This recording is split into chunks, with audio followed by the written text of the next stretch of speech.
লন্ডনে ঘটে গেল অদ্ভুত মজার একটি ঘটনা। লন্ডনের সাউথওয়ার্ক ব্রিজে রীতিমতো হয়ে গেল ভেড়াদের পার্টি। আর তাদের ভাবভঙ্গি দেখে মনে হয়েছে তারা যেন এক একটা বিশাল সেলিব্রিটি। তারা ব্রিজে র্যাম্প শো করছে, নাচছে, গাইছে আর তাদের সাথে সেলফি তুলছে ভদ্রলোকেরা।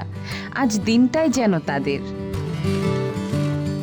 ভেড়াদের এই আনন্দকে দ্বিগুণ বাড়িয়ে দিতে তাদের সাথে যোগ দিয়েছেন ব্রিটিশ টেলিভিশনের জনপ্রিয় মুখ অভিনেতা ড্যামিয়ান লিউইস, যিনি ব্যান্ড অফ ব্রাদার্স, হোমল্যান্ড ও ওলফ হলের মতো সিরিজের জন্য বিখ্যাত।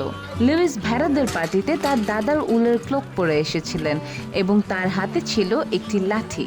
তার মুখের সেই চিরচেনা হাসি দেখে মনে হচ্ছিল তিনি যেন ভেড়াদের রাজা। এই মুহূর্তেই জয় করলেন অস্কার। লন্ডনের ভেড়াদের জন্য এই দিনটির একটা নাম আছে, ঐতিহ্য আছে। লন্ডনবাসীরা মূলত এই অনুষ্ঠানটির নাম দিয়েছেন লন্ডন শিপ ড্রাইভ। এই অনুষ্ঠানটির ইতিহাস বেশ পুরনো। 1200 শতক থেকে শুরু হয়ে আজ 800 বছরেরও বেশি সময় ধরে চলে আসছে। মধ্যযুগে যখন ফ্রিম্যানরা তাদের ভেড়া নিয়ে নদী পার হতো, তখন তাদের টোল দিতে হতো না। তারা মনে করেন সেই অধিকার তাদের আজও আছে।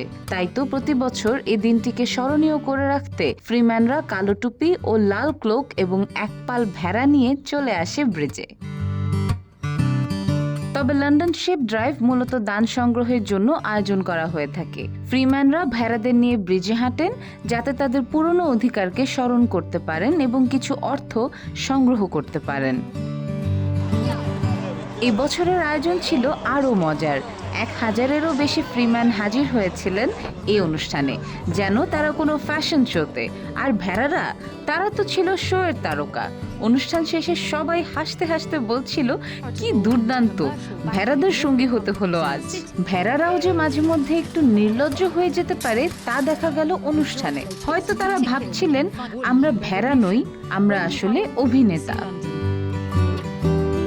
এভাবেই ইতিহাস, ঐতিহ্য এবং হাসি তামাশার মধ্য দিয়ে এবছর হয়ে গেল লন্ডন শিপ ড্রাইভ। আপনারাও চাইলে আগামী বছর আসতে পারেন ভেড়াদের এই পার্টিতে, ভেড়াদের সঙ্গে হাঁটতে, নাচতে কিংবা ভেড়ার অভিনয়ে অভিনয় করতে।